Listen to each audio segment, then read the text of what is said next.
예, 왠지 찬송 부르는 때부터 눈물이 나가지고 오늘 제대로 말을 할지 모르겠네. 우경 형제한테 연락이 와가지고 나는 아직 할 때가 아닌데 이런 생각을 했는데도 형제 마음이 느껴져서 하기로 했습니다. 오늘 내가 내 삶을 총정리하는 마음으로 내 자신을 내놓고 심판받는 마음으로 나왔습니다. 그래서 시간이 좀 걸릴 것 같아요.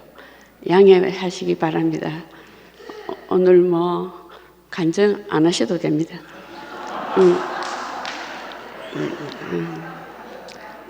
그러니까 형제한테 감사합니다. 성경 말씀은 창세기 1장 1절 태초에 하나님이 천지를 창조하시니라. 마태복음 27장 46절 제9시쯤에 예수께서 크게 소리질러 이르시되 엘리 엘리 라마 사막다니 하시니 이는 곧 나의 하나님 나의 하나님 어찌하여 나를 버리시나이까 하는 뜻이라. 그리고 우리 구속복음 이건 책 한 권에 해당하는 겁니다. 성경 66권을 총종합한 말입니다. 나는 하나님을 대신할 특별한 목적으로 지어진 피조물이다. 그 피조물은 십자가에서 내려오지 못한 참사람 예수 안에 내가 있고 그 예수가 나다. 우리다. 만유다. 그러므로 그는 만유의 주가 되신 것이다. 아멘. 내 인생은 한마디로 말하면 목사님을 알아가는 여정이었다. 이렇게 할 수 있습니다. 전반부는 이행우 형제와 나, 후반부는 목사님과 나에 대해서 말씀드리겠습니다. 목사님 말씀을 들은 것은 맨 처음에 정명숙 내 친구 명숙이를 통했습니다.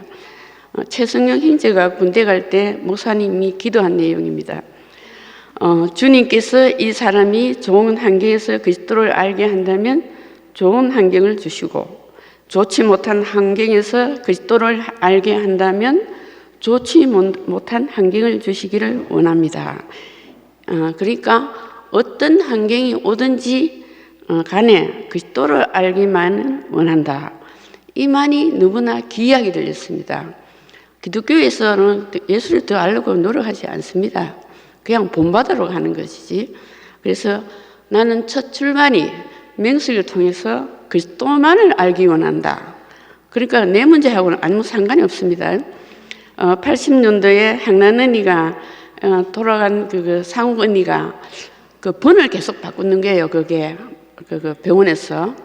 왜? 말씀이 아까웠어. 말씀 들으라고. 그 말이 너무 이상하게 들려가지고 언니가 목사님 말씀을 들어봐야 되겠다. 그래서 여름 집회 가기로 했다는 거예요. 그래서 나도 생각하니까 그때 벌써 대구교회는 이단이다. 목사님을 예수다. 하나님이다. 이렇게 하고 있었어요. 그게 처음에는 굉장히 내가 분노를 했습니다. 나중에는 왜 그런지 알게 되죠. 그래서 나도 대구교회가 이단인지 아닌지 내 눈으로 확인하고 싶고 또 가장 궁금한 것은 그 교회 목사님이 어떤 분인가 이걸 알기를 원해서 오게 됐습니다. 여름 집회 전에 그래도 우리가 체면이 염치가 있지 먼저 가가지고 얼굴 좀 익히자 이래가지고 여름 집회 전에 갔습니다. 목사님이 봤는데 나는 막 이 교회 이 사람이 이단교회 목사가 어떤가 막 눈이 막 쫑긋하고 막 귀가 막 총명하게 초집중해 가서 이제 관찰하고 듣기 시작했습니다. 근데 목사님이 처음부터 내 마음을 확 내놓겠습니다. 너무나 연약하고 첫인상이 가늘프고 연약했지만 해맑게 웃고 모시적상을 입었는데 너무나 아름답고 청초했습니다. 첫눈에 반했거든요. 그래서 목사님이 뭐 노란 잠바 입고 초라니 그런 거 내 옷이 어떤 옷을 입든지 말든지 간에 목사님은 너무나 좋았습니다.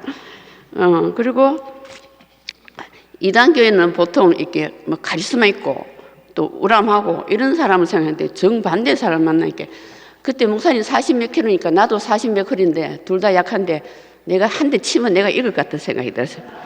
그래서 안심했다 이 말이다. 신기하게도 첫날부터 말씀이 들렸습니다.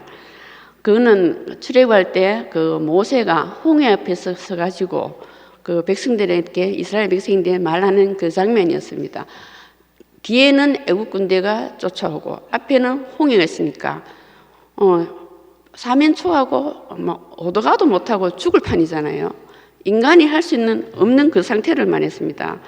거기서 내가 종교가 완전히 갈라지게 됩니다. 너희는 오늘날 잠잠히 있었어. 그 너희를 향하시는 구원을 보라. 홍해 앞에 서면 사람은 누구나 자기를 의지할 수 없고 하나님만 의지할 수밖에 없다는 거예요. 자기가 할 수 있는 것은 아무것도 없다. 하나님이 행하시는 것을 보고 따를 뿐이다. 이 말씀이었어요. 첫날부터 내가 하면서는 막 놀랐는 거예요. 이 말씀을 듣는 순간에 이상하게도 마음이 너무 평온해지면서 두 손을 놓게 되고 나는 홍해 앞에서 잠잠히 있어서 여호와께서 행하시는 구원을 보게 되는 그 사람이 되는 거예요. 그 말씀이 얼마나 위력이겠습니까? 그리고 목사님 말씀을 따라서 모세가 이스라엘 백성을 이끌고 홍해를 건넌 순간에 나도 따라서 건너고 다시는 애굽 땅에서 돌아가는 사람이 된 거예요. 건너니까 홍해가 다시 바다가 되잖아요. 다시 세상으로 돌아갈 수 없는 거예요. 첫날부터 출애굽을 하게 되는 겁니다. 그래서 기독교는 하나님께 가려면 애써 노력하라. 그런데 목사님은 아무것도 하지 마라. 하나님께 하시는 것 보라. 이 말씀이 평생의 나의 앞에 등불이 되고 목사님을 따라서 가는데 너무나 편리하게 환난이 와도 전혀 상관이 없었습니다. 오직 주만 보고 갔습니다. 목사님 처음부터 십자가로 오셨고 모세로 나를 출애굽시켰습니다. 그 다음에 이제 선악과의 비밀이 열리고 세례 요한과 예수 그리스도가 구별되는 그게 이제 여름 집회에서 생기는 겁니다. 그때 그 말씀 듣고 목사님이 어떤 분인가 이것이 보여졌습니다. 우리는 인간관계를 갖는 데 있어서 서로 친하고 이래가지고 관계를 갖는데 하나님 나라에서는 말씀으로 관계되는 겁니다. 그 말씀이 나로 들리면 목사님이 말씀하는데 나로 들렸어요. 그리고 그 사람이 나로 보였어요. 그러면 영원한 관계가 생기는 겁니다. 그래서 목사님이 어떤 분인가 이것이 보여졌어요. 나는 그때까지 목사님 오기 전에 사는 삶이 하나님이 사람에게 주신 증거가 뭔가 그는 양심이라고 생각했습니다. 그래서 나는 양심을 갈고 닦고 좋은 사람이 되면은 하나님께 가까이 갈 수 있다 생각했는데 이 양심을 갈고 닦을수록 내가 갈등이 심하고 너무나 힘들고 죄책감이 생기는 거예요. 근데 그 말씀을 나를 안 듣듯이 목사님이 콕 집어서 말씀해 주는 거예요. 그 양심을 갈고 사람이 자기 자신을 갈고 닦는 최고봉은 세례 요한이다. 그런데 모든 사람들이 자기 노력에는 자기 자신을 온전하게 할 수 없다는 것은 알지만 그래도 자기 스스로 할 수 있는 한 갈고 닦고 정결하게 하면 하나님 앞에 나아가기가 훨씬 쉬울 거라고 생각하는데 그건 하나님을 모르는 사람이라는 거예요. 얼마나 놀랍습니까? 선악과는 한 열매이기 때문에 선을 갈고 닦을수록 악도 더 갈고 닦아진다. 그렇기 때문에 사람은 더 선할수록 갈등이 심하고 죄책감이 더 많아진다는 거예요. 그러니까 하나님 앞에 가장 나아갈 수 있는 사람은 죄책감을 가진 사람이라는 거예요. 우리 자신은 있는 그대로 하나님께 나아가야 된다는 거예요. 이 말씀을 듣는 순간 내가 지금까지 내 인생을 지탱하게 된 기둥이 확 무너지는 거예요. 그러면서 새하늘과 새천지가 보이는 거예요. 새천지, 새하늘과 새땅. 하늘이 내게 열리고 옛 하늘이 종이축 물리듯이 가는 거예요. 너무 이상하신 거예요. 그리고 내가 예수도 몰랐고 하나님도 몰랐고 기독교가 무너지는 것을 경험하게 됩니다. 그리고 목사님한테 완전히 굴복하게 되는 겁니다. 그런데 덩달아 내 문제로 해결되는 거예요. 나는 내 문제 해결하고 교회 오지 않았습니다. 목사님 하려고 왔는 거예요. 그런데 내 문제가 해결된 거예요. 그것이 너무 감사했습니다. 그러니까 처음으로 사람으로 오신 하나님, 그리스도, 말씀과 그 인격이 하나인 분을 만난 거예요. 그 사람이 출애굽시키니까 나도 출애굽하고 그 사람이 그리스도로 말하니까 나도 그리스도 하니까 너무 신기했습니다. 그러니까 목사님은 어떤 분인가? 선악으로 나를 판단하지 않는 분, 나는 나도 나를 선악과를 판단해가지고 내가 괴로운 사람이었어요. 양심이 내 하나님 노릇을 하고 있었는 거죠. 근데 그때부터 양심과 율법에서 종교에서 해방하게 되는 겁니다. 너무나 진실한 분을 만난 거예요. 그 진실이 아름답고 영광이라는 거예요. 세상 영광하고 다릅니다. 그 진실이 너무 눈이 부시도록 아름답고 그 진실이 너무나 영광스럽습니다. 그리고 목사님은 나를 아시는구나. 그래가지고 그때부터 내 모든 걸 부모한테도 못하는 말을 갖다 막 하기 시작했습니다. 그러니까 내가 공개되니까 너무 쉬웠습니다. 그리고 이제 다음에는 참 아버지 가야바 법정에 쓴 예수를 만나게 되는 겁니다. 차츰차츰 목사님 따라서 그 인기관으로 깊이 들어가는 초창기부터 그랬습니다. 81년도에 건조영을 통해서 목사님 인격을 구체적으로 경험하게 됩니다. 동산병원은 목사님이 벌써 이단교회 개수 이렇게 돼가 있는 겁니다. 그러니까 이단교회 목사라고 매도하는 그 부정적인 상황에서 일일이 이야기하면 끝도 없어요. 그러니까 그 목사님은 주영인을 친아버지보다 더 사랑하신 분, 친아버지를 봤는데 주영인을 한 개를 모르고 있어요. 근데 목사님은 주영인을 완전하게 아는 분. 그리고 그 병원 앞에서 가야바 법정에 쓴 예수님, 그 바람과 바다를 잔잔케 하는 주님 다 보였어요. 그래서 목사님을 아버지로 보이고 차츰 목사님 어떤 분인가 나와 관계된 아버지로 보이고 예수로 보이기 시작했습니다. 그리고 절대적으로 신뢰하니까 결혼을 맡기게 됩니다. 그 당시 우리 아버지가 27세 때 돌아가셨는데 엄마가 아버지의 유언이 규순이를 결혼시키라 이 유언이 와가지고 막 난리가 났는 겁니다. 그래가지고 이러다가는 선보를 한 게 안 볼 수도 없고 죽을 지경이 되는 게 이렇게 하다가 세상에 팔려가겠다. 그 바람에 목사님이 그렇게 보니까 결혼을 맡게 된 거예요. 때마침 그렇게 된 겁니다. 그래가지고 목사님이 행우 형제를 소개하게 됩니다. 아무 이유 없이 감사드릴게요. 아버지로 보이고 절대적으로 신뢰하는 분이 보이잖아요. 그 목사님이 너무너무 기뻐하면서 궁금해하니까 그래서 내가 중이 때문에 목사님이 이렇게 보였습니다. 이렇게 하니까 그래서 목사님께 내 모든 인생을 맡기게 되었다고 그렇게 하니까 주인이 때문에 네가 복을 받는 거라 했습니다. 그 복이 뭐겠습니까? 나는 지금 완전히 단상이 보기에는 완전 망한 사람입니다. 결혼도 실패했고 아이도 없고 경제적으로 가난한 사람입니다.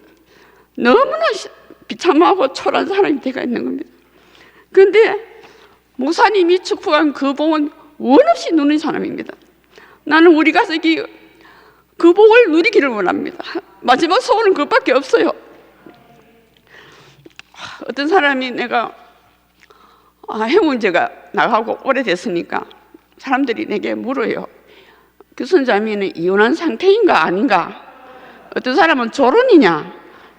나는 졸혼도 이혼도 상관이 없는 사람입니다. 그 해운제가 뭐라냐면은 내가 하도 내한테 불만이 많길래 그러면 내하고 왜 이혼을 안 하느냐 이렇게 형님제 한나를 물어봤어요. 옛날에. 그러니까 형님제가 기독교인입니다. 하나님이 짝지어지는데 어떻게 나뉠 수 있겠느냐? 목사님이 짝지어지는데 나뉠 수 있겠느냐? 목사님이 내 하나님이지 않느냐? 그래서 자기는 이혼 안 한대요. 그래서 나는 어떠냐? 나는 애초에 하나님이 하시는 것만 보고 가자 이런 사람이니까 막 이혼에 대한 관심이 없는 사람이에요. 둘 다 아무리 사이 좋아도 이혼한다는 말 한 번도 한 적이 없습니다. 그거 너무 신기하지 않습니까? 예, 나는 육신적으로 관계없는 사람도 있지만 행왕제하고 나는 영원한 관계에 있다고 생각합니다. 목사님이 맺어준 그겁니까?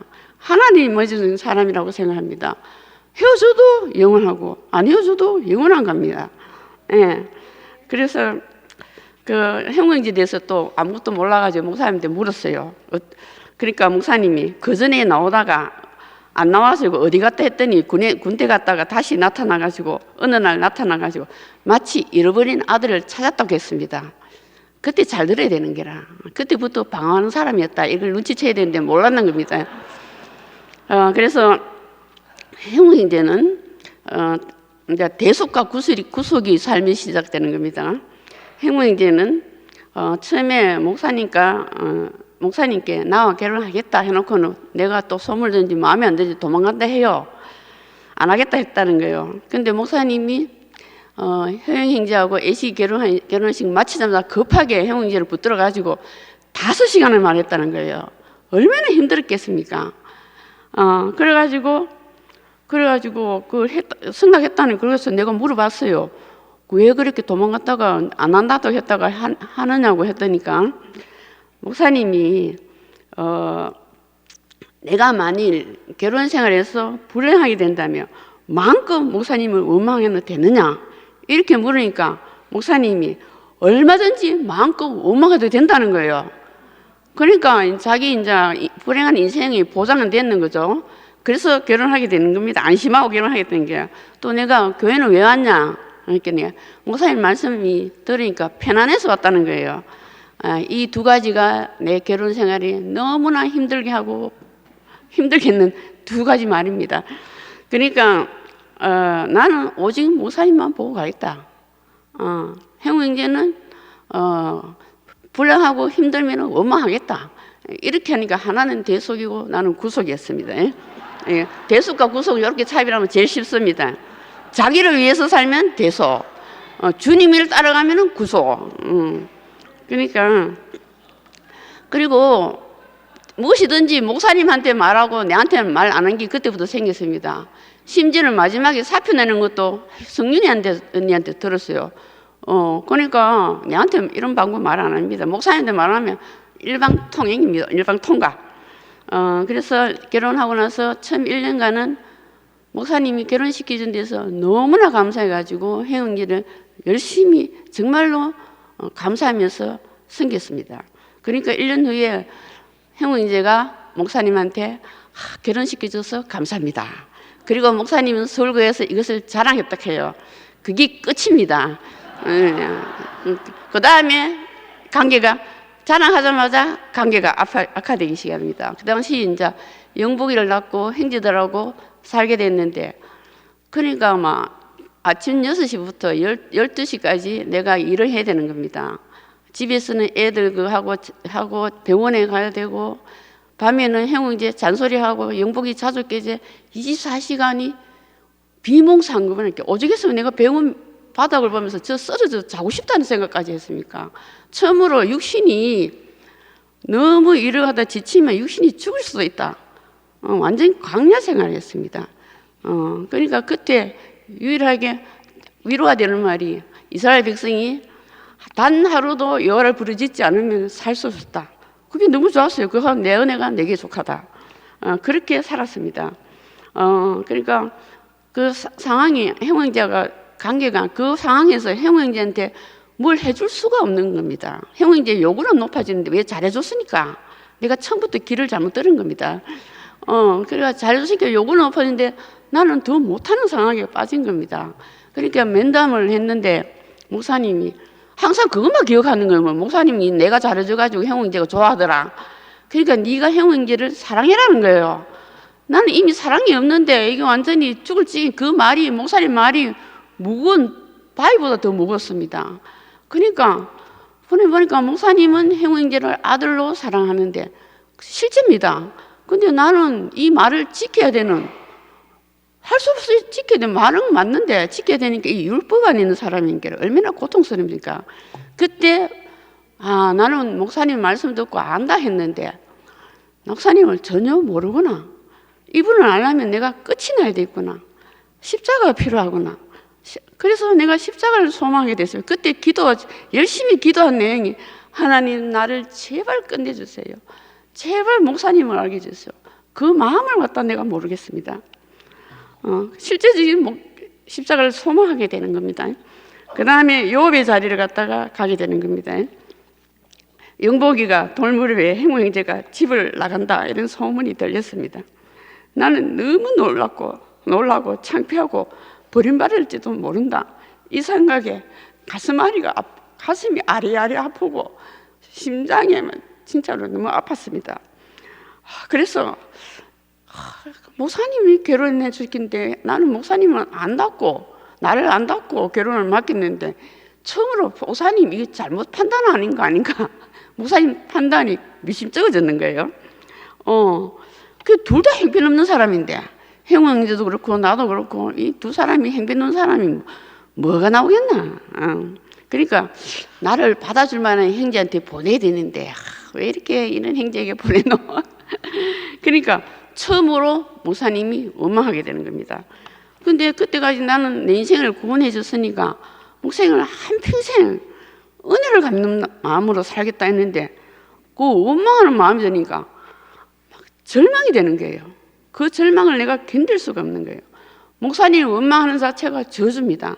하나님 원망하는 사람이 가장 불행하다고 했잖아요. 그 상태에 접어드는 겁니다. 그때 너무 하룻밤에 목사님 형우 형제는 하룻밤 있다가 갔다 왔어요. 그런데 그거는 그 암흑 같은 것은 영원히 지옥 같은 그 시간이었습니다. 그래서 이제가 내가 목사님이 젊은 시절에 아플 때 친구가 와가지고 내일 죽을 놈이 이런 저주 같은 말을 해도 목사님이 너무 힘이 없어가지고 한 대 때리면 목사님이 죽을 것 같아가지고 참았다 그러잖아요. 나도 똑같은 기분이 됐습니다. 내가 이렇게 목사님을 갖다가 원망하다가는 내가 머리가 돌겠구나, 원망하면 더 이상 안 되겠구나. 그러니까 그게 스톱이 되면서 요업의 자리가 생각났습니다. 요업이 하나님밖에 모르는 사람이잖아요. 그런데 너무 고통스러우니까 자기가 낮날까지 저주하는 겁니다. 근데 음부에 내려가니까 내 신이도 요하시고 가져가신 이도 요하시니까 내가 어찌하겠느냐, 이런 고백이 나왔잖아요. 나도 그 자리 가니까 요업의 고백이 나는 거라. 시작하신 이가 목사님이니까 목사님으로 내 인생에 결말이 나지 않겠느냐. 그러니까 이상하게 그런 마음이 드니까 목사님이란 원망이 싹 그치더라고요. 신기했습니다. 그리고 마음이 진정이 되고 고통과 어둠이 사라지고 새벽에 잠을 자게 되는 겁니다. 그러니까 목사님이 다시 새롭게 보이고 말씀도 새롭게 들렸습니다. 그리고 목사님이 이 집은 어떻게 되어가노? 이래가지고 목사님이 내한테 와가 물었습니다. 그래서 나는 아무것도 할 수 없고 할 능력도 없어가지고 형우 형제 기대를 채울 수 없는 사람이니까 내가 유일하게 의지하고 살 수 있는 분은 목사님밖에 없습니다. 형우 형제나 나나 한평생 목사님만 보고 살면 되지 않겠습니까? 저는 목사님만 보고 살겠습니다. 그러니까 목사님이 그렇게 살면 된다, 그러면 되지, 이렇게 가셨습니다. 그 한 번도, 단 한 번도 목사님이 나보고 이래라 저래라 하신 적이 한 번도 없습니다. 나를 너무나 아시고 내 중심을 보는 분입니다. 그런데 요업의 자리를 경험한 후에 나는 그러니까 나 그때 얼마나 고통이 오는지, 쓸모없으면 하나님 데려가도 좋습니다. 죽든지 사든지 하나님 마음대로 하세요, 이런 마음이 있으니까, 버림받는 입장이니까. 그때부터 나는 불행과 행복에, 내가 불행하든지 행복하든지 전혀 상관이 없는 사람 됐어요. 내가 버림받든지 안 받든지 그런 거 상관없는 사람이야. 벌써 40년 전에 그렇게 됐어요. 그리고 행우 형제에 대해서는 목사님이 사랑하는 아들, 그러니까 내가 행우 형제에 대해서 원망할 자격도 없고 불평할 자격도 없는 거예요. 그때까지 막 조금씩 너무 힘들게 하면 다투기도 했는데 그 싸움이 싹 없어진 거예요. 행우 형제는 끝없이 나와 싸운다 했는데 나는 싸움이 없었어요. 뭐 싸우면 힘들게 하면 소리나 딱 지르지 그 분이 하루도 안 지나갔습니다. 그러니까 나를 완전히 자유하는 거예요. 그러니까 행우 형제는 나를 목사님 안으로 완전히 밀어 넣은 사람이죠. 작년인가 목사님한테 이 상황에 대해서 간증할 때, 아이고 행우 형제 나가는 날 내가 하늘이 무너졌습니다 했더니 하늘이 무너진 줄 알았으니까 그러면 웃으면서 했어요. 그 문제가 다 해결됐으니까. 그러니까 목사님이, 규순아 내가 미안하다 하면서는 내가 하는 거는 막 갑자기 내보고 미안하다고 막 하는 거니까 아유 미안하지 마세요. 형우 형제 아니면 나는 목사님 몰랐습니다. 정말로 감사합니다. 그랬어요. 근데 형우 형제는 성격이 너무너무 예민하고 불안하고 잠도 못 자고 그러니까 다루기 까다롭고 그렇습니다. 그래가지고 나하고도 관계가 안 되지. 그 형제들 자매들이 편한 거 보니까 형제들 전부 다 목사님 따라가는 형제들인 거라. 그래서 나도 형우 형제는 목사님한테 좀 밀어 넣어야 되겠다. 그래서 목사님 보러 가라, 형제 자매들하고 교제하라 하니까 안 되는 거예요. 더 그럴수록 화를 내고 불안해하고 못 견디는 거예요. 그때 또 나하고 같이 살던 형제들 중에서 정신병 드는 형제들이 들어 있는 거라. 그래가지고 아이고 이 카드는 큰일 나겠다. 형우 형제가 정신병만 안 들면 된다. 내 목표가 완전히 하향 조정됐습니다. 그러니까 형우 형제인데 그때부터는 완전 자유를 줬는 거예요. 그러니까 자기 하고 싶은 대로 다 했습니다. 그렇게 되니까 그런 대로 잘 지냈어요. 근데 나도 이제 다윗이 갑자기 전쟁을 해야 되겠다 이렇게 생각하니까 여호와한테 혼난 것처럼 나도 갑자기 그런 사건을 겪게 되었습니다. 나는 목사님한테 내 인생의 문제를 해결해주고 그러니까 항상 은혜를 갚아야 된다. 빚진 자다. 이 생각이 있는 거예요. 그래서 그때 형제들이 전도를 하니까 초등학교는 그게 안 되니까 아이고 나도 전도를 해가지고 은혜를 좀 갚아야지. 그래가지고 영어교사 자격증 공부를 하게 됩니다. 그런데 어느 날 책이 없어져요. 형우 형제는 깔끔을 떨기 때문에 내가 조금 그 하면 다 버리는 거예요. 그리고 형우 형제가 또 책 버린다 싶어가지고 자는 막 책 내놔라고 막 소리를 지르 어디 버리냐 하면서 하는데 아이라 하는 거라. 근데 그건 내가 잘못 버린 거예요. 사실 잘못 놔둔 거예요. 책이 침대에 떨어진데 그걸 몰랐는 거라. 그런데 화가 나서 한 대 때린 게 고막이 터진 거라. 그때부터 막 형우 형제가 막 길길이 날뛰는데 내가 너무 엄청난 일을 막 삽시간에 그런 일이 나는데 정신이 없고 드디어 나는 형우 형제한테도 버림받더니 하나님한테도 버림받는 거라 이 생각이 드는 거예요. 그러니까 그렇게 내 잘못이었으니까 목사님 외에 내게 아무것도 없는데 목사님 안에서도 이런 일이 생기는 거 보니까 하나님이 나를 버리는가 보다. 내가 나란 사람이 너무 완악하고 쓸모없는 사람인가 보다. 이런 생각이 드는 거예요. 그 생각이 드니까 막 다리가 막 학교 가는데 또 다리가 후들거리고 막 너무 절망이 되고 막 지정신 아닌 거예요. 그 학교 가가지고 막 급하게 목사님한테 전화해가지고 목사님 너무 죄송합니다. 나는 정말 다 끝났습니다. 구제불능이고 더 이상 희망이 없는 사람이다. 그 말만 계속 되풀이하고 기가 막혀가지고 울기만 했어요. 그러니까 목사님이 너무너무 다급하게 교수나 괜찮다. 나한테 더 좋은 일이 있으려고 그러니까 걱정하지 마라. 괜찮다. 더 좋은 일이 반드시 있을 것이다.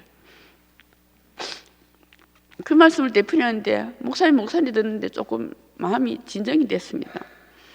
목사님은 절망에 빠진 나를 건져냈습니다. 교회 갈 때도 내가 돌 맞는 심장으로 심판받는 마음으로 그 호산나 산부인께 막 다리를 덜덜 떨면서 올라갔어요. 그런데 그때 마침에 형제 자매들이 생명이 성장해가지고 나를 따뜻하게 맞아들여가지고 위로하고 그래서 형제 자매에게 너무 감사합니다.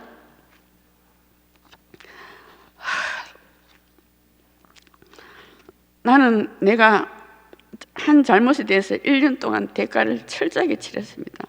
1년 후에 또 나를 때리려 하는 거라. 그 형제에게 더 이상 나를 때리거든 나가라 했어요. 나는 한 대 맞고 수백 대 맞았다. 내가 한 잘못했어. 나는 빚을 값을 치렀다. 그러니까 형은 제가 말했어요. 그럼 내가 내 고막을 원래대로 돌려놔라 그런 거예요. 왜냐하면 고막을 수술해도 후유증이 있고 고생을 많이 했습니다. 그러니까 형님한테 정말 미안합니다. 그러니까 나는 고막을 원래대로 돌려놓을 수 없고 내 고막을 터뜨려가지고 똑같이 만들어라 했습니다. 그러면 내가 그대로 갖겠다 했어요. 그러니까 형은 제가 손을 들다가 내렸습니다. 그때부터 단 한 번도 때린 적이 없습니다. 그러니까 행위행제 너무 감사한 거예요. 이것도 하나님이 하신 일로 내한테 깊이 강의 되는 겁니다. 기꺼이 심판을 받는 자에게는 하나님 하시는 일 너무나 깨끗한 거예요. 나는 심판을 두려워하지 않는 사람이 됐습니다. 나가 잘못한 것은 내가 대가를 지불한 사람으로 살았습니다. 그런데 지금도 나는 행위행제한테 미안하고 마음이 아픕니다. 그때 오래전에 목사님 이걸 두고 막 농담을 하더라고. 그러니까 내가 막 갑자기 울상이 되는 거야. 목사님 재밌으러 가는 건데. 그러니까 와락 그 아픔이 나오는 거예요. 그러니까 목사님 놀래가지고 한 번도 그 농담을 안 하시더라고요. 왜 그런가? 피해자는 내가 피해자 입장에서는, 내가 버림받는 입장에서는 그 사람한테 나는 해방이 되는 겁니다. 내가 행위행제 버림받는 때는 행위행제 때 완전히 자유하고 주의 길을 갖다가 거침없이 가는 거예요. 근데 가해자 입장에서는 그 명예가 내한테 평생 있는 겁니다. 상대방이 복된 사람이 안 될 때까지 그게 있는 겁니다. 그래서 요즘 우리 영복이가 자기 행제 모임을 가는데 그게 내가 영복이한테 간절하게 말했습니다. 영복아, 네가 사람으로 태어나지 않았냐? 네가 참 사람으로 살면 네가한테 복이 된다. 제발 네가 그런 회복된 사람으로 살기 바란다. 그 마음으로 하니까 얘가 말을 들어요. 그러니까 영복이 지금 문제가 많아요. 직장도 없지, 몸도 아프지. 근데도 그 영복에 대한 슬픔과 아픔과 고통이 사라지더라고요. 이 구석에 보면 정말 놀랍습니다. 그리고 안식이가 엄마 나중에 취직하면 교회 온다 하니까 그것도 기쁘던 거예요. 그러니까 행위행제가 언젠가 이 구소의 복음 안에서 위치가 회복돼 가지고 참 사람으로 살게 되면은 내 이 아픈 마음이 사라질 거라고 생각합니다. 그래서 그 사건을 해가지고 내 의가 끝났습니다. 나는 하나님 위할 수도 없고 하나님 위한다고 한 결과가 이렇게 최악이 됐습니다. 그러니까 그건 끝났습니다. 그리고 마침 그때 내가 부활을 해가지고 하나님은 전도를 원하는 것이 아니라 나 자신을 원하는구나. 그걸 알게 됐습니다. 그래서 오직 그때부터는 하나님이 나 자신을 원하는구나. 그 마음으로 살았습니다. 하나님의 목적 때문에 사람이 지어졌고, 그래서 사람이 절대적으로 필요하고 그 하나님의 목적이 사랑이다. 이걸 알게 됐습니다.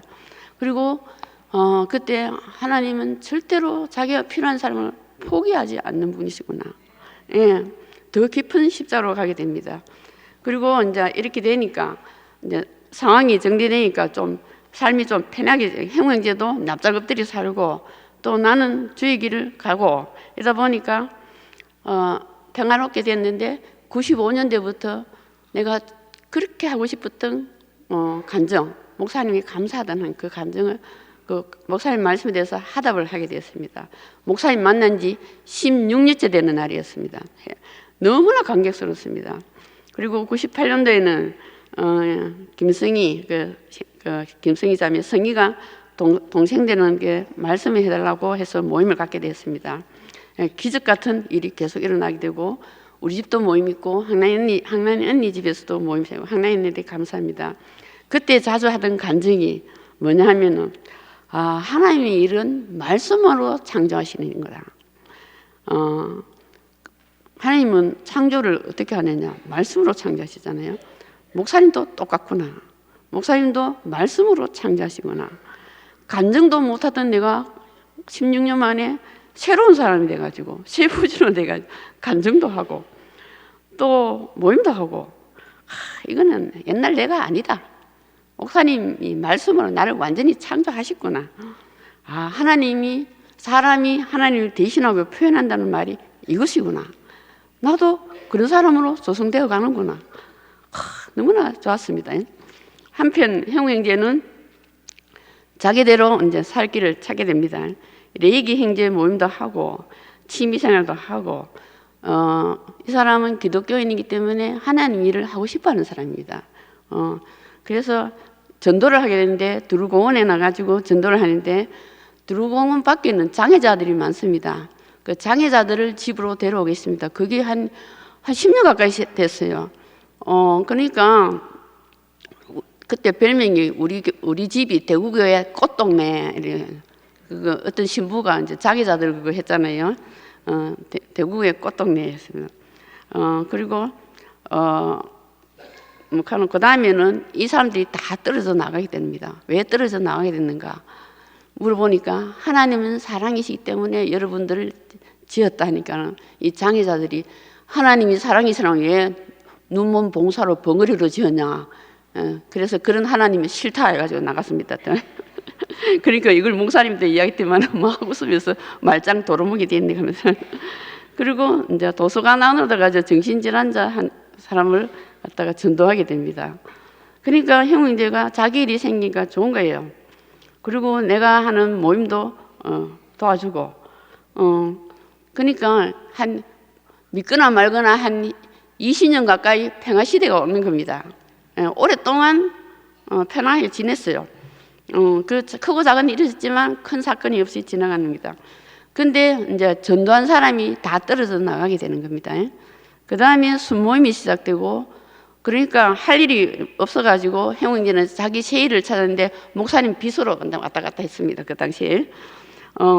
그러니까 내 생각에는 형제가 제발 말씀을 듣고 그리스도를 알아야 되는데 왜 저렇게 안 되는가.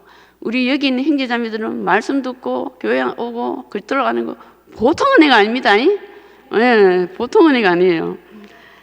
그러니까 또 일이 없으니까 또 방황하게 되는 겁니다. 2014년 이제 가족을 둘러보니까 완전히 수렁에 빠졌어요. 나 외에는 아무 희망이 없고 너무나 나약한 사람들이겠습니다. 아이들은 대학 중퇴해가지고 직장도 없죠. 형제는 아무것도 안 되는 사람이죠. 가정 노릇도 안 되죠.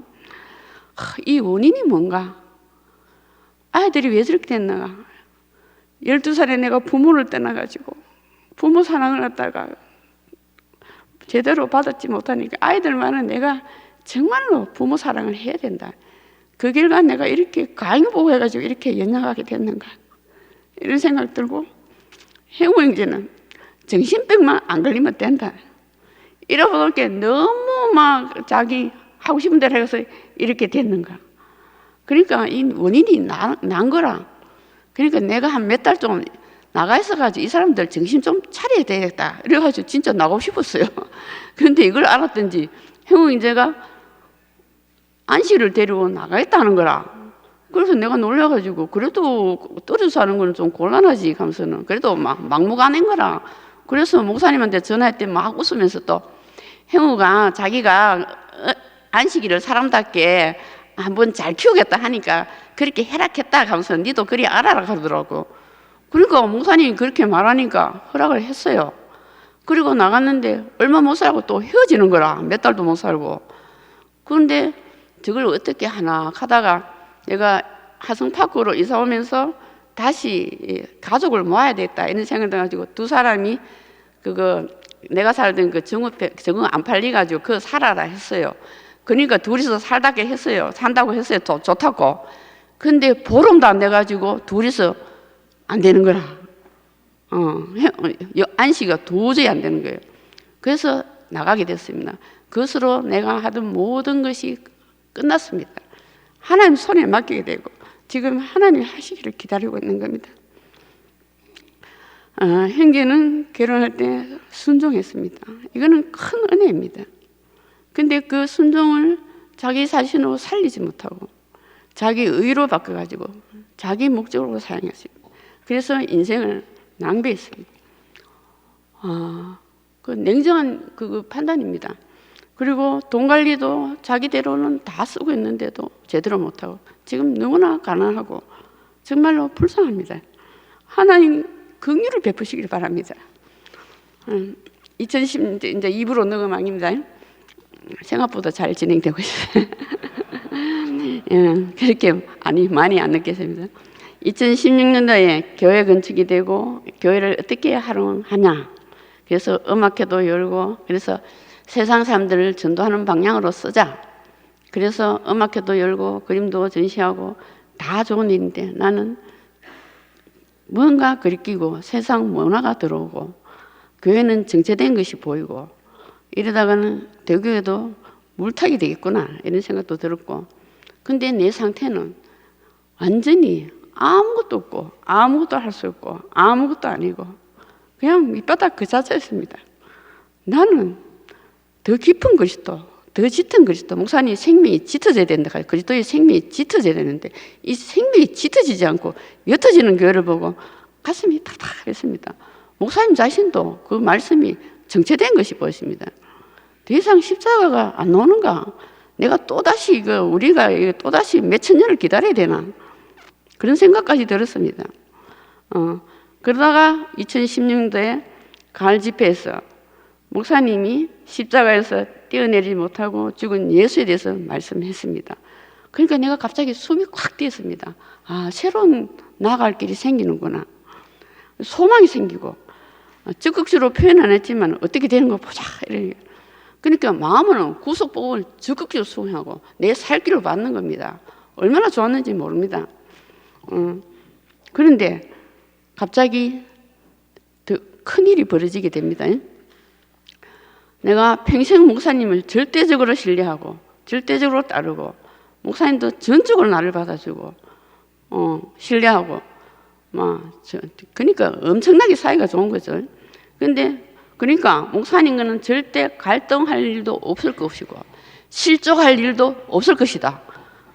다른 사람 모든 사람이 그래도 목사님은 아니다. 이렇게 생각했는데 그런 일이 벌어지게 되는 겁니다. 이거는 꿈에도 생각하지 못한 일이고 상상도 못한 일이 벌어진 겁니다. 마치 태풍의 핵 속에 들어갔다가 완전히 산산부석으로 구사일생으로 살아난 그런 경험을 하게 됩니다. 이 사건을 해가지고 목사님과 몇 년간 강렬하게 죽고 강렬하게 살아나게 됩니다. 지난 40년 그 겪은 가정보다도 더 강했습니다. 하나님하고 완전히 전쟁을. 그러니까 하나님이 아니고 이 사탄이 개입했겠죠. 계시록에 나오는 마지막 전쟁의 찬양이었습니다. 사탄이 역사하고 하나님도 같이 개입하고 그 우주적 사건에 우리가 동참하게 전 교회가 같이 합세하게 되는 겁니다. 2017년 봄에 목사님은 후계자로 김천 행제를 초빙하게 됩니다. 나는 김천 행제가 솔직히 마음에 안 들었어요. 그동안 교회 앞에서 말씀하는 게 한 개도 마음에 안 들었어요. 그리스도가 그냥 조금씩 나오고 그 종교적이 끝나지 않고 마음에 안 드는 거예요. 그렇지만 목사님이 후계자로 삼았으니까 지금까지 한 대로 적극적으로 아무 이유 없이 받아들이자 이렇게 했는 겁니다. 행제자매들은 창세기 행제자매들은 물론이고 목사님이 하신 데는 아무 이유가 없는 겁니다. 우리 형제들 정말로 순수하게 목사님을 따랐고 목사님도 그런 아들을 잘 키운 겁니다. 다른 사람들은 참 김천 형제라고 부르는 데서 이야기하기 아직도 김천 형제를 왜 부르냐. 내가 어느 날 간증하는데 김천 형제가 나고 나서 이제는 김천 형제는 나갔으니까 우리 형제 아니다. 그러니까 김천 목사님으로 부르야 되겠다. 이 간증했는데 어떤 형제가 전화해가지고 누나는 말이지 그런 말 하면 안 된다고. 우리는 하루만 와도 형제, 이틀만 와도 형제. 40년이나 됐는데 누나는 왜 그렇게 말하냐. 아이고 그래 미안하다. 앞으로 형제라고 부를게. 그러니까 내가 형제로 부른 거는 김천 형제가 그 형제는 김천 형제라 돌아오기를 마음으로 그렇게 했는 것 같습니다. 나는 그 희망이 하여튼 말 안 하겠습니다. 그리고 또 목사님도 내가 김천 형제를 무조건 미워한다고 생각하니까 요번에 아는 그러니까 너무나 이건 오해인 거예요. 나는 김천 형제를 미워하지 않았습니다, 목사님.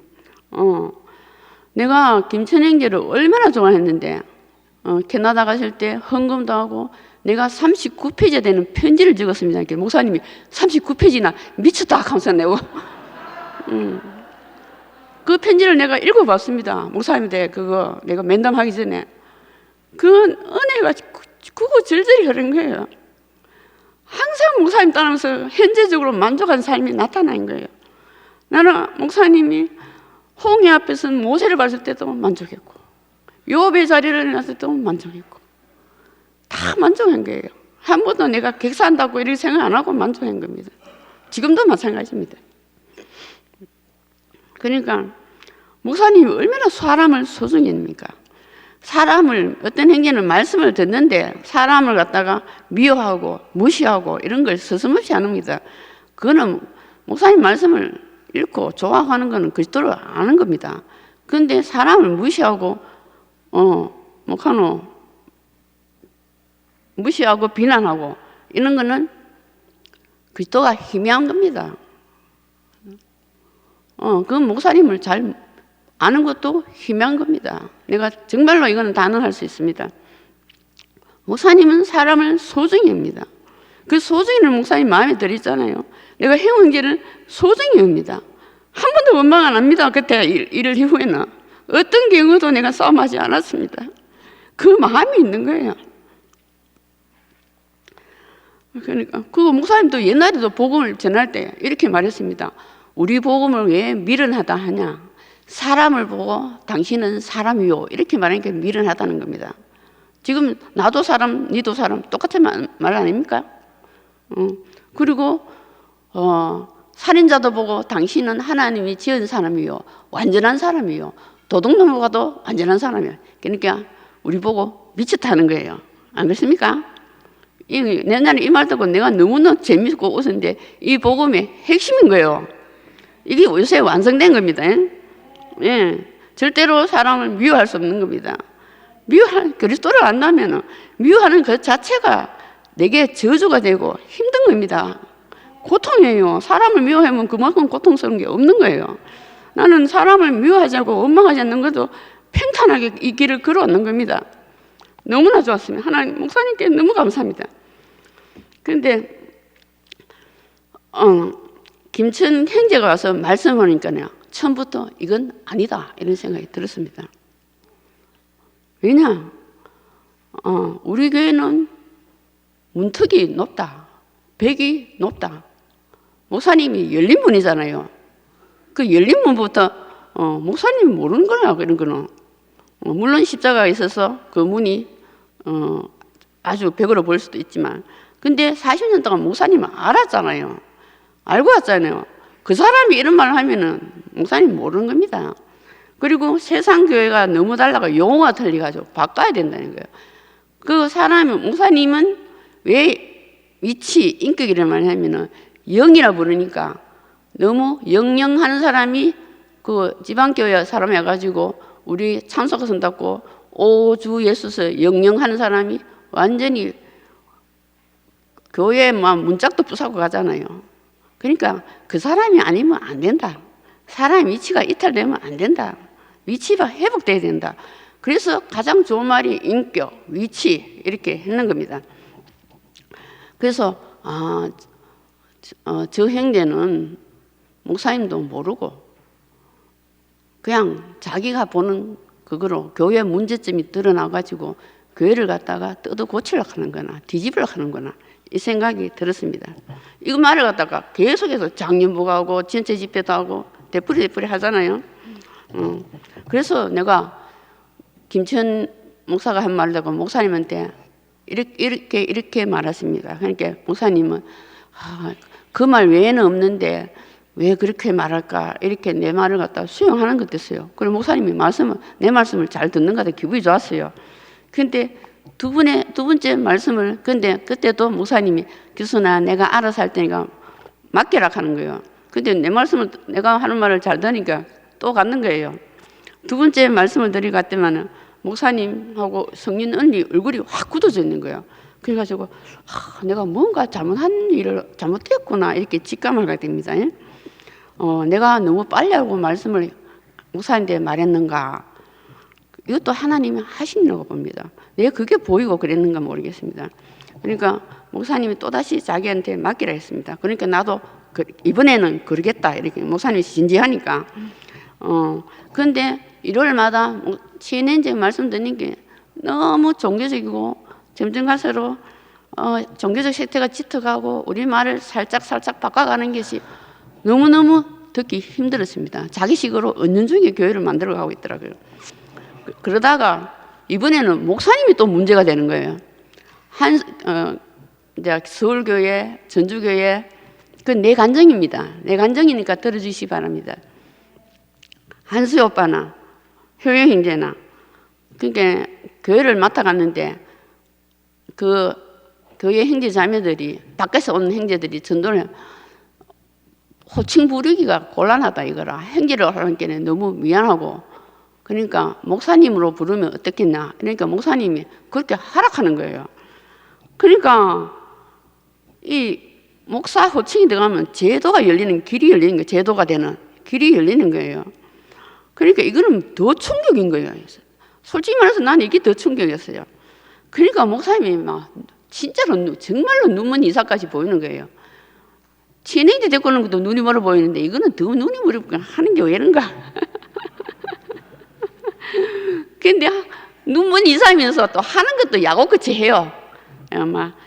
막 진행제를 어떻게든 목사님 말씀을 듣게 해가지고 구속복음을 알게 하고, 또 교회도 진행제 중심으로 돌아가려고 알생하고, 막 눈먼 이사인데 야곱같이 왔다 갔다 하는 게 보니까 왜 저런가 싶어요. 그러니까 내게는 목사님은 구속복음을 내놓으신 후에 이런 일을 하시는 거예요.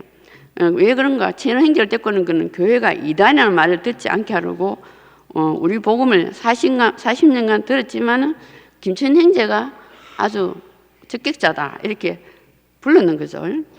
근데 종교가 끝나지 않는 사람입니다. 근데 또 타지에 교회를 맡기는 형제들에게 목사칭을 주고, 이거는 내가 보기에 목사님 자신이 내놓은 복음을, 구속 복음을 목사님 스스로 말아먹는다 이렇게 생각됩니다. 솔직히 말해서 그렇습니다. 망치는 거예요. 망조가 되는 거죠. 앞일이 뻔히 보이는 거라. 내가 속이 천불 나는 거라. 그러니까 왜냐면 목사님 건강이 좋으면 이런 걱정 안 해요. 수십 년, 수백 년을 기다립니다. 목사님 건강이 병을 갔다 어떤 게 내가 막 너무 미치겠는 거라. 그러니까 이때까지 하나님 하시는 거 뭐 보자 이렇게 느긋하게 살던 그것이 막 그런 여유가 싹 없어지는 거예요. 마음이 너무 급해가지고 목사님 하는 걸 지켜볼 수가 없는 거예요. 스스로 망한 일을 갖다 하고 있으니까. 그래서 말을 안 할 수도 없고, 말을 하면 전혀 또 많이 동fun입니다. 안 들어요. 이러다 보니까 목사님과 갈등이 생기는 겁니다. 그리고 할수록 더 갈등이 깊어지는 거예요. 드디어 완전 정면 충돌을 하게 되는 겁니다. 내가 보기에는 눈먼 이상이면서 야곱처럼 일하시니까 교회가 갈수록 혼란이 돼서 대책이 없는 거예요.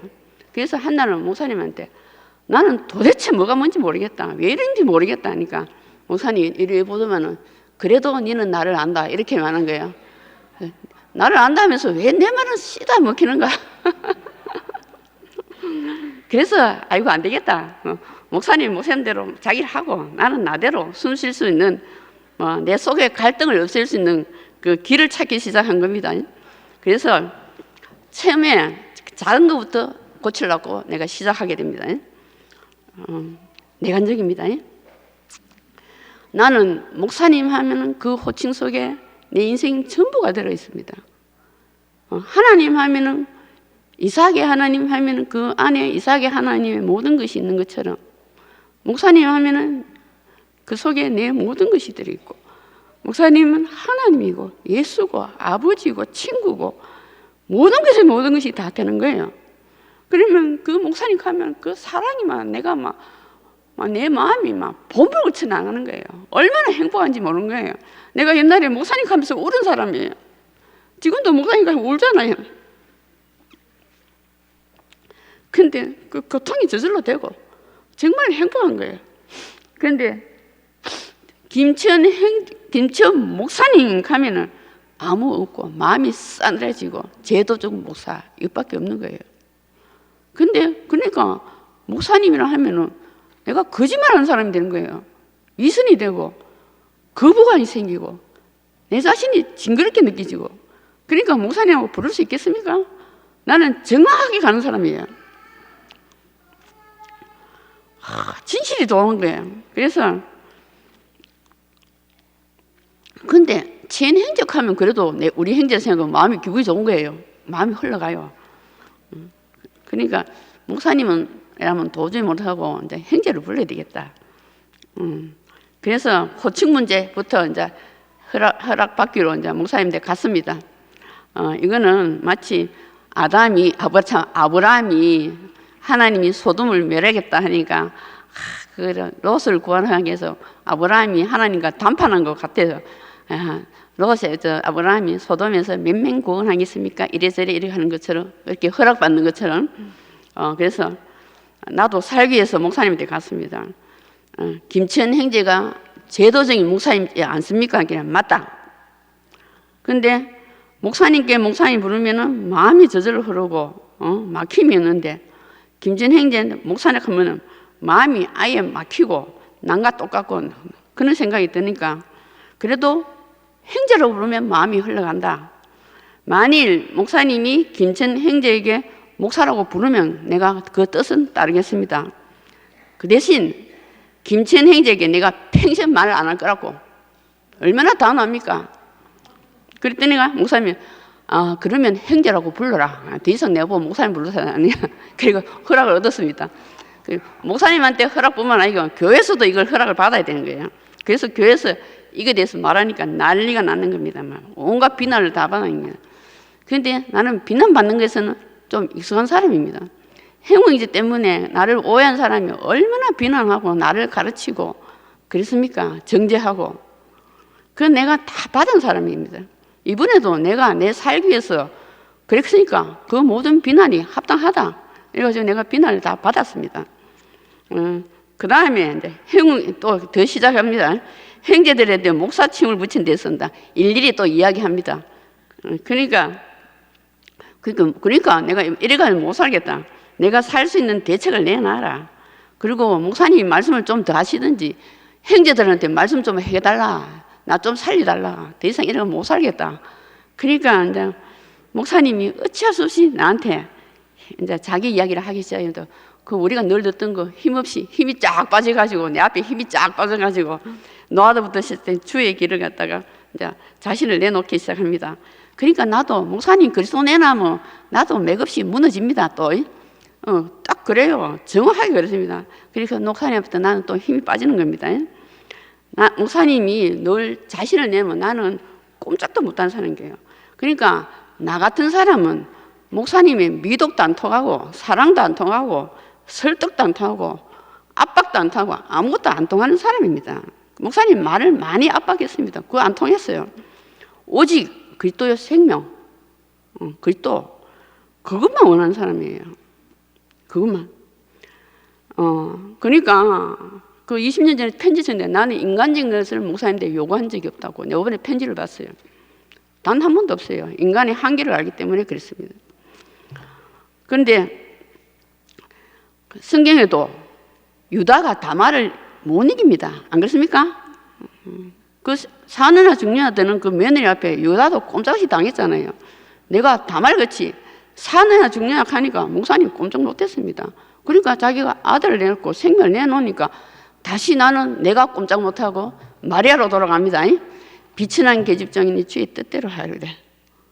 그렇게 돌아가지고 아이고 이제 이러다가는 목사님 힘들게 하면 안 되겠다 싶어가지고 더 이상 말을 안 하지긴 하는 겁니다. 목사님 자신을 보면 또 나는 내려놓습니다. 그리고 다시 하나님이 어떻게 하시는 거 보자 이렇게 지켜봅니다.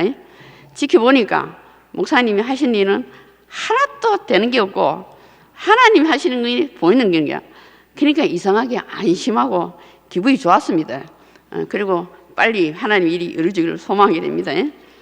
그리고 교회 안에서도 김천 형제가 목사님과 노선이 다르고 생명이 다르다는 걸 아는 사람들이 많아지고 또 우리가 아시는 대로 김천 형제가 그 결과로 많은 가정을 거치고 나가게 되는 거죠. 그런데 목사님은 끝까지 김천 형제를 사랑했습니다. 이건 진실이고 사실입니다.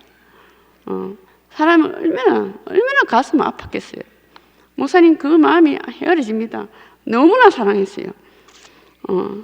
근데 일로 이제 일이 다 해결될 줄 알았는데 그 다음에 더 큰 일이 벌어지게 됩니다.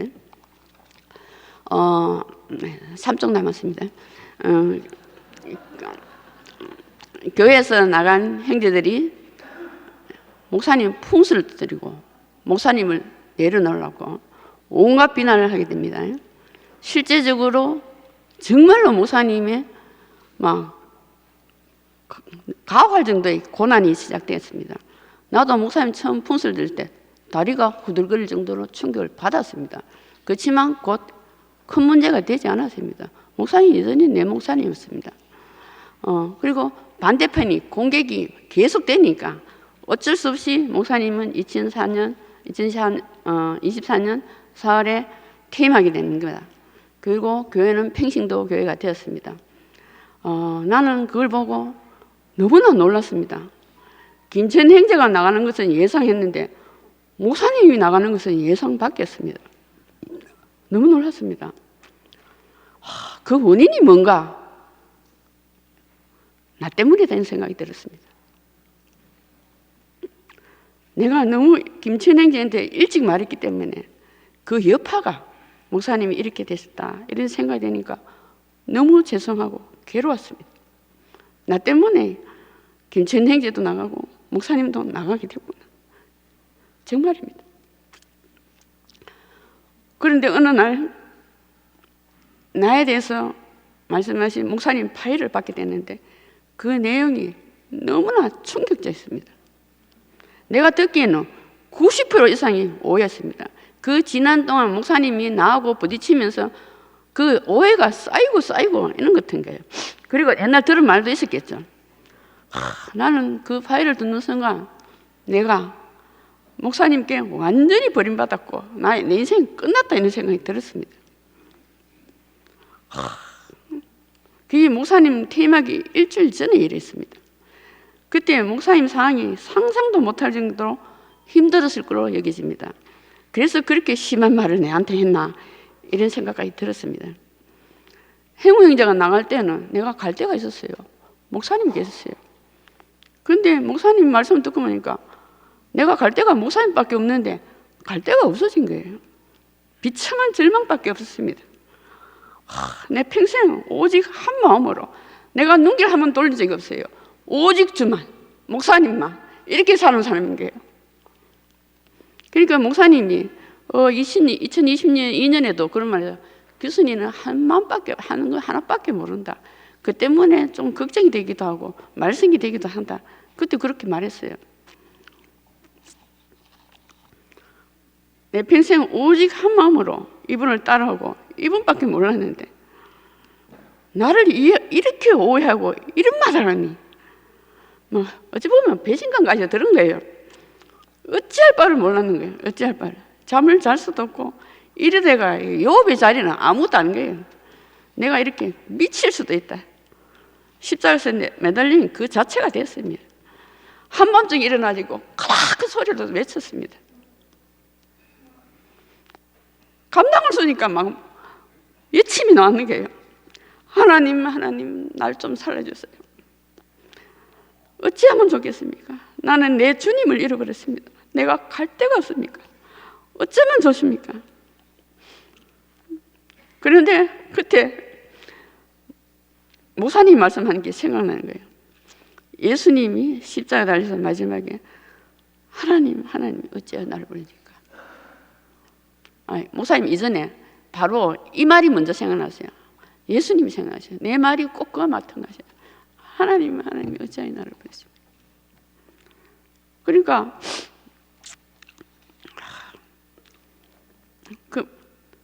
그 예수님이 지금까지 왜 그렇게 외쳤는가?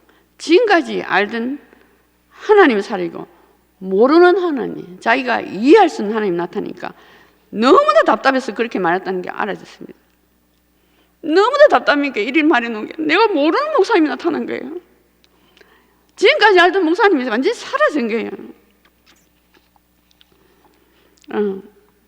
예수님은 오직 하나님만 위하고 하나님 뜻대로 살고 하나님 복음만 전했잖아요. 근데 마지막에 하나님을 모독한 참남죄로 너무나 억울하게 죽게 되기. 자기가 지은 죄가 뭐 있습니까? 아무것도 없잖아요. 그러니까 이해가 됩니까? 그 상황이? 그러니까 모든 것이 사라진 거예요. 오직 자기 존재, 사람 이것만 남게 되는 거예요. 내 상태가 그런 상태니까 이 모든 것이 다 알아지는 게 된 거예요. 내가 모르는 하나님, 내가 모르는 목사님. 그러니까 지금까지 알던 하나님이 다 끝난 거예요. 지금까지 알던 목사님도 다 끝난 거예요. 근데 갑자기 하나님 어찌하여 나를 버리실까? 그 예수님이 너무 좋은 거예요. 그 너무 좋으니까 내가 좀 살아나는 거예요. 그러니까 목사님이 나를 예수 안으로 밀어주는 거예요. 예수님 안으로. 형제는 나를 목사님 안으로, 목사님은 나를 예수 안으로 이렇게 밀어준 거죠. 그 다음에 신기하게 알아진 것은 목사님이 말씀하시는 네가 사람이지 않나? 그 하나님 대답하셨기를. 그것도 신기합니다. 2000년의 시공간을 예수님은 자기가 대답도 못하고 그냥 성경 끝났는데 2000년의 시공간을 갖다가 지나가지고 목사님이 그 대답을 들은 거예요. 얼마나 신기합니까? 할래요? 그것이 생각나는 거예요. 그게 곧바로 바로 대답이 나온 거예요. 네가 사람으로 지어졌지 않느냐? 네가 피조물이 아니냐? 네가 부정적으로 쓰이든 긍정적으로 쓰이면 되지 않느냐? 네가 무슨 할 말이 있겠느냐? 네가 재능제를 나가게 하는 데 쓰이든 목사님을 나가게 된 쓰이지, 그건 네 할 일, 그래서 나한테 쓰이면 되지 않느냐? 그러니까 알아지니까 그것이 답이었습니다. 그리고 이것을 알게 하신 거는 목사님이 주신 생명 때문에 그렇구나. 목사님은 예수 안에 있었구나. 이렇게 되니까 내가 진정이 됐어요. 이상하게. 그러니까 목사님이 내게 대해서 실족시킨 것에 대해서 마음이 풀리게 되는 겁니다. 할렐루야. 이 사건으로 가장 큰 은혜는 옛날에는 목사님한테 올인했어요. 목사님이 오히려 예수나 하나님보다 더 크게 보였어요. 그러니까 구별이 안 된 거예요. 구별이. 그런데 하나님은 사람을 지었고 예수님은 그 사람의 목적 때문에 쓰였고 목사님은 그 예수를 발견했고 이렇게 쫙 구별되는 겁니다. 옛날에는 목사님 가면은 오히려 예수님이 하나님이 쪼그라들게 그리고 하나님 이야기하면 약간 종교적으로 말한 것 같고 실제로 그랬잖아요. 구별이 안 되니까. 예수님만 해도 약간 종교가 생겨. 목사님 해야 종교가 없는 것 같았어요. 그렇게 했는데 목사님을 근데 하나님, 예수님, 목사님 하나로 보이면서 또 구별되고 목사님을 이야기해도 하나님, 예수님 함께 있고 예수님을 이야기해도 하나님, 예수님 함께 있고 정말 신기합니다. 예, 하나님 이야기해도 목사님, 예수님 그 다 세 합쳐가지고 그냥 하나님 켜도 좋겠더라고요. 그러니까 우리 교회는 신문내 예수 안에서 온전하게 하나님 안에 연합되고 하나님 백성이 된 겁니다. 예, 그리고 하나님이 목사님이 그랬잖아요. 다른 교회는 하나님 해도 사람 중심이고 아담이고, 근데 우리는 사람 해도 하나님 중심인 거다. 완전하게 하나님 중심이 교회가 있는 겁니다. 새 예루살렘이 나는 너희 하나님이 되고 나는 백성이 되리다. 아멘. 목사님이 나를 치지 않았다면 이것이 구별이 안 됐을 겁니다. 완전하게 구별됐어요. 그래가지고 1차적으로 실제로 한 문제는 해결됐지만 평생 목사님께 오해받은 것이 풀리지 않으면 내가 그 짐을 지고 살 수는 없다. 목사님도 나에 대한 부정이 씻게 되고 나도 목사에 대한 부정이 씻게 되는 거예요. 이 상태는 지낼 수 없는 거죠. 그래서 성령님에게 부탁해가지고 5주에 걸쳐 일주일에 한 번씩 1시간 이렇게 면담을 해달라고 하니까 성령님이가 내 마음을 알고 교수님이가 안 그러면 마음이 잠도 못 자고 정신병이 걸릴 것 같아요. 이래가지고 승낙을 해줬습니다. 그래가지고 성령님한테 너무 감사합니다. 그동안 잡초 보면서 성령님하고 관계 많이 돼요. 그래서 면담을 하면서 사실을 그대로 얘기했지만은 목사님이 내가 속아서 너한테 그랬다. 전적으로 너한테 잘못했다. 그렇게 하셨어요. 목사님 정말로 진실한 겁니다. 자기 있는 그대로 말한 거예요. 또 내 간증을 했어요. 그러니까 나는 육체적으로 너무나 힘드는데 너는 정신적으로 정말 힘들었구나. 나를 아시더라고요. 마지막 주에 제가 김천 행제에 대해 말한 것이 목사님까지 나가시게 한 것 같아 너무 죄송합니다. 너무 죄송하니까 아무 말도 안 하시더라고. 맞는 거예요. 그리고 하나님 어째요 나를 부르십니까? 그 예수님을 알게 된 것은 목사님 주신 생명 때문입니다. 그러니까 역시 너는 일편단심이야 이렇게 말했습니다. 그리고 목사님을 통해 십자가에 못 박혀 내려오지 못한 예수를 생생하게 경험하고 그 가운데서 부정적인 것이든 긍정적인 것이든 무엇이든 저는 그저 하나님께 쓰이는 존재뿐인 것을 알게 되니까 모든 것이 풀리고 이 모든 것이 하나님이 하신 일이라고 생각되니까 너무 감사가 됩니다. 그러니까 목사님이 쓰이는 것이 장땡이다 이렇게 말하잖아요. 이 면담으로 목사님 관계가 회복됩니다. 그리고 서로 부정이 섞이게 됩니다. 서로 알게 되고. 그런데 충격이 너무 커서 내가 1년 동안 서서히 아프기 시작해요. 작년에 아파가지고 교회를 못 나올 지경이 됩니다. 긴장이 풀리고 그동안 너무 힘들게 살았는 거 그 우울증이 왔는 거예요. 한돈도 안 팔고 오직 주님만. 그래서 1년간 하나님이 휴식을 해가지고 쉬었습니다.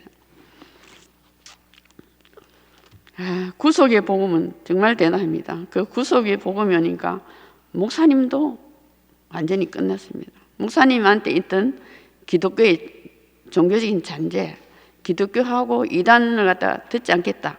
그 모든 것이 다 끝났습니다. 목사님은 존재만 남았습니다. 그리고 모든 형제자매들이 상태가 드러났습니다. 그러니까 그 허물과 비난으로 막 엄청나게 목사님이 막 비난하니까 어쩔 수 없이 모든 것이 하나님이 하시는 거죠. 그러니까 결과적으로 목사님에 있던 근위가 떨어져 나갔습니다. 완전 근위가 떨어져 나갔어요. 그리고 목사님은 나는 그저 구속의 복음을 발견한 사람으로 남을 거다. 아주 겸손하게 그렇게 이야기했습니다. 그리고 목사님은 오랫동안 특별히 오래된 창세기 형제 자매들 타작마당으로 손수 몰아넣어가지고 막 타작을 하기 시작했습니다. 완전히 타작해가지고 막 알맹이만 남겠습니다. 그러니까 자기 자신은 지은 성전을 허물은 것입니다. 그리고 그때 목회자도 그랬잖아요. 오늘 예수님이 4,000년 동안 이 성전을 헐어라. 이 말씀이 깊이 온다. 나도 내가 지은 성전을 갖다가 뭐 허물어야 되겠다. 그 말씀 끝나자마자 작살나게 허물었습니다. 그리고 이제 목사님은 고관절을 다치신 후에 가끔씩 내가 잘못한 일로 벌을 받아서 이렇게 됐다. 이렇게 했습니다. 처음에는 우리는 김천 행제 데려온 것에 대한 사과 말씀인가, 그래서 이 소독이 일어난 데는 사과 말씀인가 이렇게 짐작했습니다. 그런데 치연 행제가 나가고 나네 목사님에 대한 풍설이 나오기 시작합니다. 그런데 목사님은 다 부정하지 않으시고 90%만 풍설이라 했습니다. 그러니까 그 목사님이 자기 잘못한 것을 부정하지 않고 인정한 것이 나는 너무 진실이라고 생각했습니다. 어떤 형제는 뭐 절대 그럴 리가 없다. 목사님이 또 설사 잘못돼도 목사님을 갖다가 그렇게 말하면 안 되고 목사님은 온전하시다. 그거는 목사님을 신화로 만들고 종교로 만드는 겁니다. 그렇게 하면 안 됩니다. 우상으로 만드는 겁니다. 목사님은 자기 진실하게 말고 벌받았다는 걸 우리가 사실대로 받아들여야 하는 것입니다. 하나님은 자비와 사랑의 하나님이시고 공의의 하나님이십니다. 나는 자비의 하나님, 사랑의 하나님도 경험하고 공의의 하나님, 심판의 하나님을 경험했습니다. 그 심판이 가장 중요한 겁니다. 공의의 하나님은 온전케 하는 겁니다. 나는 그 심판을 받았기 때문에 목사님 십자가로 오고 깊이 그리스도를 알게 됐습니다. 지금까지 목사님한테는 항상 좋은 하나님만 나타났습니다. 사랑의 하나님, 자비의 하나님, 길이 참으시는 하나님, 이 세상에 좋은 건 어린 양 다 나타났는데 목사님한테 마지막에 나타난 하나님은 지금까지 보지 못했던 공의의 하나님, 심판의 하나님이 나타난 것입니다. 그걸 갖다 실제적으로 경험하니까 나는 감사합니다. 하나님은 목사님의 감춰진 허물을 드러내시고 심판을 하시는 것을 보면서 그게 안에서 하나님의 지혜와 놀라운 지혜와 능력을 보게 됩니다. 이것이 오늘 본론적으로 말하는 건 가장 중요한 대목입니다. 나는 오늘 이것을 말하기 위해서 앞에서 긴 말씀을 했는 겁니다. 나도 오해받지 않고 목사님도 바로 이렇게 하면 이해를 하겠습니까? 이해를 못하는 겁니다. 내가 살아온 인생을 이야기해야 이 말이 이해가 되는 겁니다. 그래서 내가 오늘 이렇게 길게 하는 겁니다. 왜 이렇게 심판의 하나님, 공의의 하나님이 나타나는가? 목사님은 하나님께 절대적으로 필요한 아들입니다. 하나님 경륜을 이루려 아들이니까 얼마나 귀하겠습니까? 온전히 해야 되는 겁니다. 그냥 놔두면 그냥 구속의 복음을 전한 그냥 한 사람, 그것에 지나지 않습니다. 그 구속의 복음이 근위가 없는 겁니다. 반통딸이 예수 그리스도만 외치도 힘이 없고 허공에 뜬 말이 됩니다. 내일 생에서 그리고 8월 11일 내일 생에서 가장 중요한 목사님을 보게 됩니다. 목사님은 늘 내가 왜 예수를 따르느냐, 예수가 진실하기 때문에 따른다고 했습니다.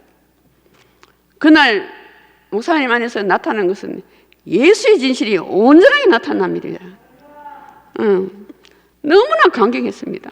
하나님이 정말로 온 인류를 해방시키기 복음이 완성되는 날이었습니다.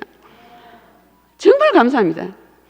목사님은 그냥 가장 힘이 없고 연약한 모습으로 8월 10일이니까 가장 연약하죠. 그 마지막 말씀은 아니죠. 하여간에 병원 입원하고 퇴원해가지고 인사하는 말입니다. 하여간에 이분이 마지막이었으면 좋겠습니다. 하나님 이분으로 끝내주세요. 마지막 심판을 받는 장입니다. 내가 지은 죄가 고할지라도 이 정도면 벌로서 충분하지 않습니까?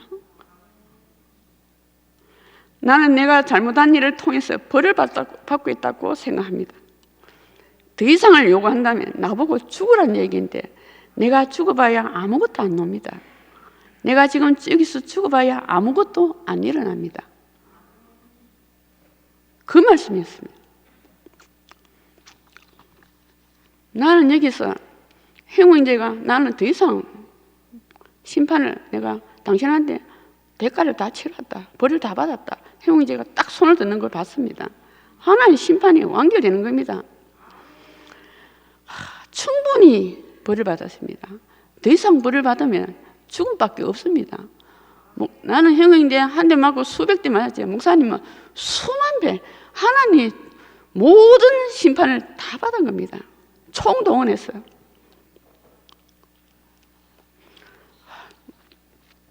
이 말씀을 들으면서 목사님은 드디어 온전하고 하나님의 경륜을 이룬 사람이 됐구나.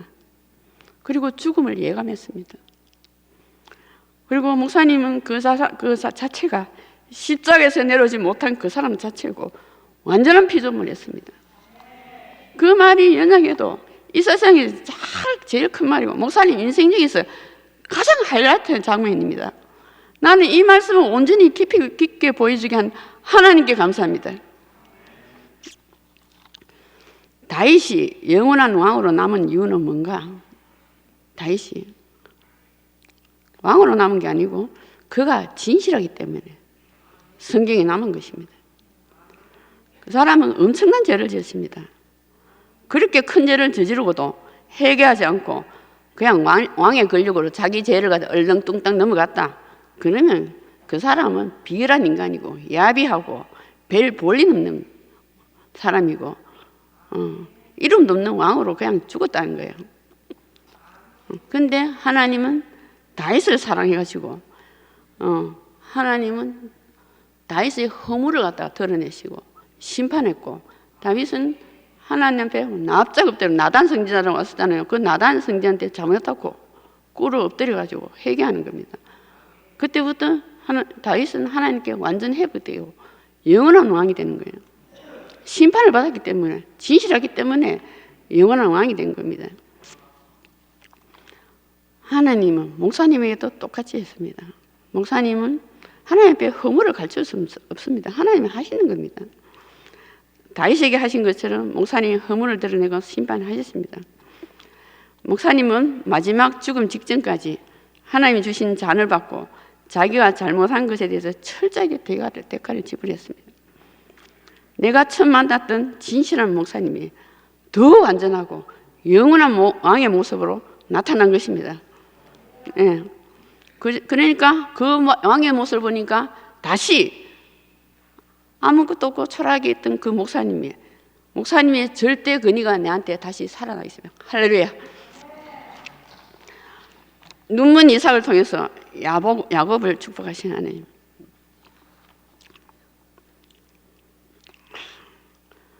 허물을 통해서 자기 아들을 온전케 하신 하나님. 그 아들이 발견한 구속의 복음에 절대 근위를 부여하시는 하나님. 이 복음은 사람을 지으시고 생기를 불어넣어주고 산혼이 되더라. 목사님이 절대 근위를 회복하고 이 복음에 하나님의 완전한 권능이 생명이 불어넣어졌습니다.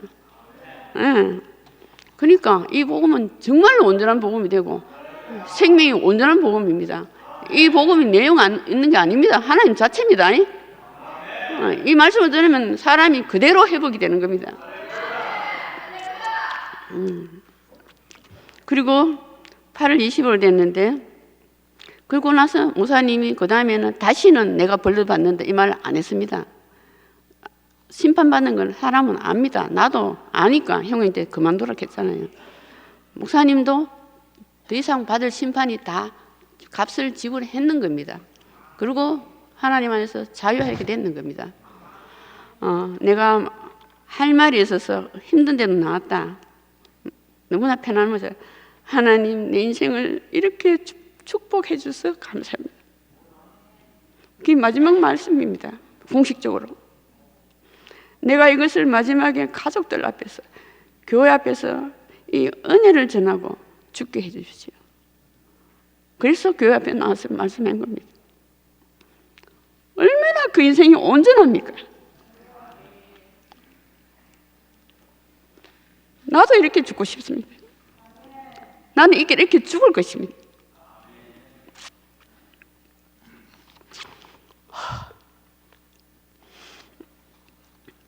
나는 구속의 복음이 어떻게 나왔는가 한번 생각해 봤습니다. 목사님은 그때 어떤 우리 교회에서 이렇게 말씀했습니다. 내가 지금까지 알던 예수로는 도저히 해결할 수 없는 일이 일어났다는 거예요. 지금까지 알던 예수로는 안 된다는 거예요. 다른 예수가 필요하다는 거예요. 자기 문제를 해결하죠. 그래서 나는 예수를 다시 찾지 않을 수 없었다. 아마도 그때 목사님은 어떤 상황이야? 하나님 나를 버리십니까? 그때 하나님의 대단히 그 자리에서 그 2000년 시공간을 통해서 네가 사람이지 않느냐, 피조물이 아니냐, 그것이 분명히 대답이 됐을 것입니다. 그리고 그보다 더 나아가지고 십자가에서 내려오지 못한 그 예수를 발견한 것 같습니다. 그 예수를 찾는 과정에서 신화에 갇힌 예수를 발견해. 그 오래전에 최능지가 말했어요. 10몇 년 전에 됐어요. 그 예수를 벗겨내게 됩니다. 십자가에 못 박혀 내려오지 못하고 죽은 참사람 예수가 4,000년 동안 지성소 안에 갇혀 있던 하나님을 나오게 하신 것처럼 목사님은 2,000년간 신화에 갇혀가지고 유대인보다 더 순환을 겪었습니다. 순환을 당하고 있던 예수님을 해방시켰습니다. 정말 놀라운 일을 하는 겁니다. 예수님은 하나님을 해방시키고 목사님은 예수를 해방시켰습니다. 놀라운 주님입니다. 그러니까 완전한 심판을 그치신 목사님은 오직 존재, 구속 복음밖에 남지 않았으면 내가 이를 벌을 받고 그러면서 왜 이렇게 이야기하느냐? 내가 심판을 받겠다. 달게 받겠다. 그 구속 복음 때문에 그런 거예요. 나도 심판을 받은 것은 목사님 안에 그 예수를 알기 때문에 거기에 가기 위해서 심판을 받은 거예요. 안 그러면 인간적으로 생각하면 벌써 이혼해야 되는 거예요. 하나님이 일하신 거죠. 그러니까 이 복음은 완전한 하나님의 권능을 가진 겁니다. 완전한 신입니다. 이 복음이 전파되면 모든 사람이 이치 있다는 사람이 이치가 회복되고 인간 존재의 혁명이 일어나게 됩니다. 바벨이 무너지고 하나님 나라가 세워지고 새 예루살렘이 건설됩니다. 우리는 이 세계를 이미 누리고 있습니다. 나를 끝내시는 하나님, 나를 버리시는 하나님, 나를 심판하시는 그 하나님이 너무나 축복입니다. 내가 내 주님을 끝낸 일에 너무나 부정적인 일에 써 있지만 그것으로 끝나면 내 인생이 또 너무나 슬프고 비참하지 않습니까? 그런데 목사님이 마지막 모습을 보고 새로운 사명을 위임받았습니다. 세상 끝까지 이 복음을 전하고 싶습니다. 내 자신으로. 그러니까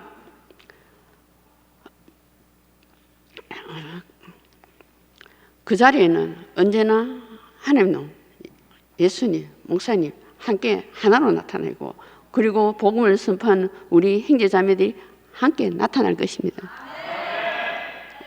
나는 호칭에 또 예민한데 하나님, 예수님, 목사님은 어떻게 부를 것이냐. 너무 세 명 한꺼번에 부르니까 귀찮아. 전부 다 하나니까. 하나님은 구속을, 빗나간 인생을 구속하게 다 찾아오기 위해서 아브라함을 통해서 구속의 일을 시작했습니다. 그리고 예수에게서 그 구속을 완성했습니다. 그러니까 하나님은 구속의 하나님입니다. 예수님은 구속의 주시고 하나님입니다. 그 구속의 복음을 박인한 사람 목사님은 완전한 권능을 차고 절대 권위를 부여하니까 구속의 하나님이고 구속의 주님입니다. 이 목사는 우리의 행상을 따라 우리의 모양대로 우리의 하나님 바로 이 하나님이구나. 그래서 나는 우리의 하나님으로 부르기로 했습니다. 그리고 더 간단한 말이 우리가 늘 사용하는 구속의 주님. 그렇게 부르죠. 이렇게 하나님 너무 감사하고 예수님 너무 감사하고 목사님 너무 감사하고 우리의 구속의 주님을 찬양합니다. 하나님 나라 만세! 감사합니다. 오랫동안 들어주셔서 감사합니다.